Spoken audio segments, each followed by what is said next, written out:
Hello hello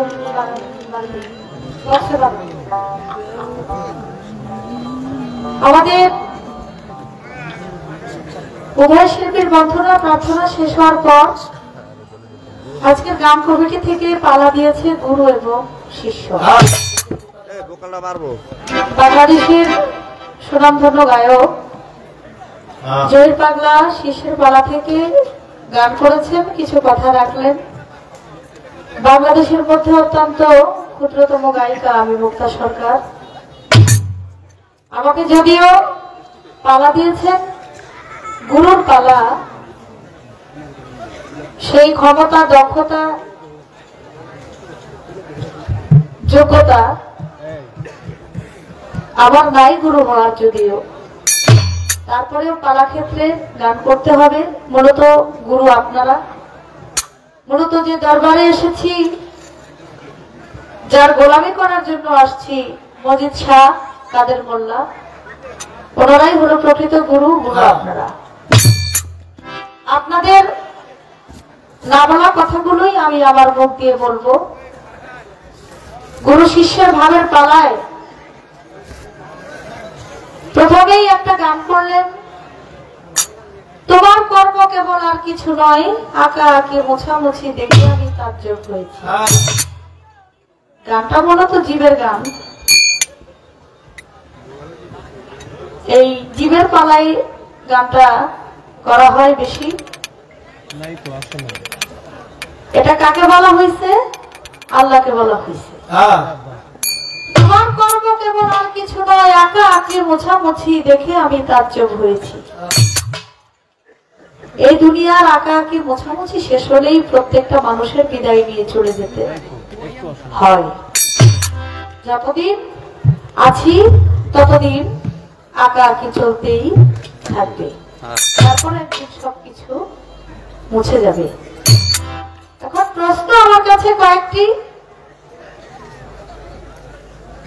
আপনি একজন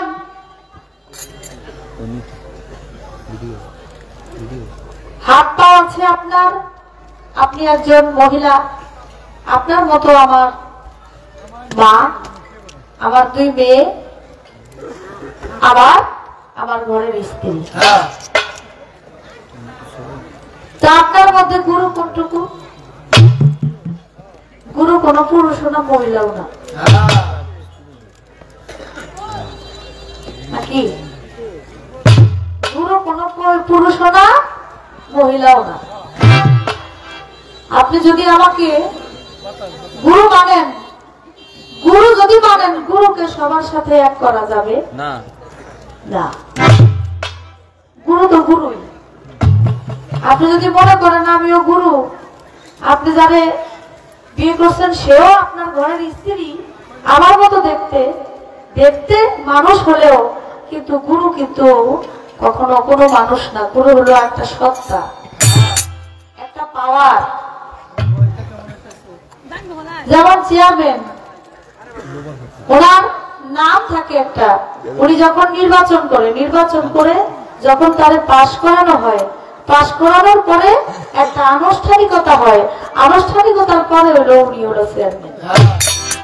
chairman হলো কি, উনি যেই চেয়ারে বসছে এটাই চেয়ারম্যান, ওনার পরে যে আসবে ওই চেয়ারে বসবে সেই চেয়ারম্যান। এটা হলো একটা পাওয়ার। আরো কয়েকটি প্রশ্ন আমার কাছে করে গেছে, দেখতে কেমন গুরু ধরা যায়? মূলত গুরু কে? গুরুর কর্মটা কি? একটা মানুষ আরেকটা মানুষকে খুন করে, আবার সেই মানুষই বিচার করে, সেই মানুষই মানুষকে দোষী সাব্যস্ত করে ফাঁসায়, মানুষই আবার মানুষকে ফাঁসি দেয়। তাহলে গুরুর কর্ম কি? আরো কিছু প্রশ্ন আছে, উনি কে, তিনি কে, আবার তিনিও গুরু পাবেন। গুরু যদি হইতে হয়, গুরু থাকাকালীন গুরু হইতে হলে কয়টা চরিত্রের দরকার, কয়টা গুণ থাকার দরকার?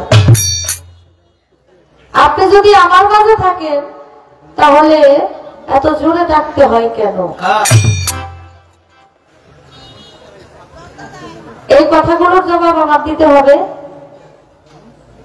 আপনাকে কিভাবে ডাকবো সে ডাকার একটা সিস্টেম ভাও করে দেন।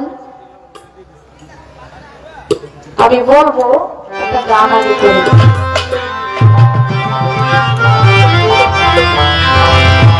গান যেখান থেকে প্রশ্ন করছে গান তো সেভাবে গাইতে হবে, কারণ পালা গানের একটা ধারা, একটা নিয়ম নীতি আছে। আমি গান গেলাম এক জায়গায় আর কথা বললাম আরেক জায়গায়, তাহলে কিন্তু এটা মিল হইল না। কথায় আর গানে মিল থাকতে হয়। তাই আপনারা তো আপনাদেরকে বোঝানোর মতো কোনো ক্ষমতা আমার নাই, কারণ